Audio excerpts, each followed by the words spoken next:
लक्ष्मी जी ने भगवान से कहा, भगवान दुर्वासा महर्षि के शाप को पूर्ण करने के लिए मुझे भी जाना पड़ेगा।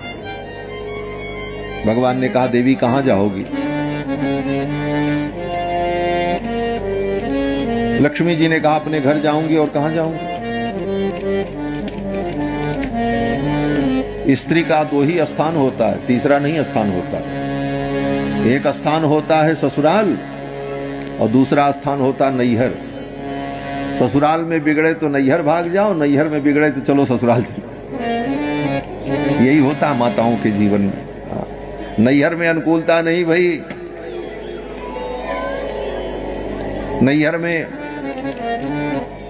भौजाई से नहीं पटी, बोले हम अपने घर जा रहे हैं। और यहां नंद से नहीं पटी तो बोले चलो हम नैहर जा रहे हैं। ससुराल और नैहर में ही स्त्री का जीवन हंसता खेलता बीत जाता है। लक्ष्मी जी ने कहा, कहां जाऊंगी प्रभु? अपने घर, अपने पिता के घर जाऊंगी।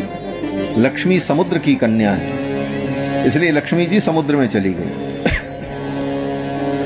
लक्ष्मी जी जब समुद्र में चली गई, उनकी कृपा दृष्टि का अभाव हुआ तो जो कुछ बचा था वो भी खत्म हो गया। दुनिया सारी प्रजा दुखी हो गई।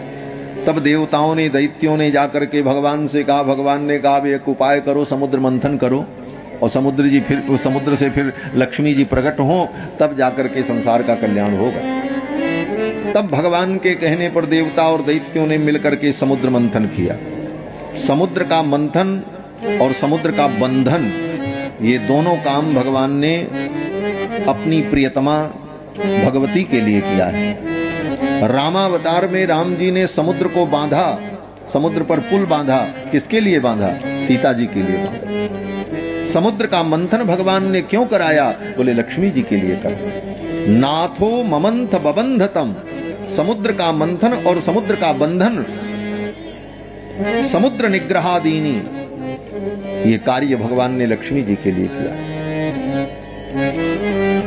समुद्र मंथन हुआ, समुद्र मंथन से बहुत सारे रत्न प्रकट हुए, लक्ष्मी भी प्रकट हुई। लक्ष्मी की कृपा दृष्टि होते ही सारा संसार आनंदमय हुआ। और लक्ष्मी जी जो प्रकट हुई समुद्र मंथन से, अमावस्या के दिन प्रकट हुई, जिसको हम लोग दीपावली कहते हैं। उसी समय लक्ष्मी जी का प्रादुर्भाव हुआ।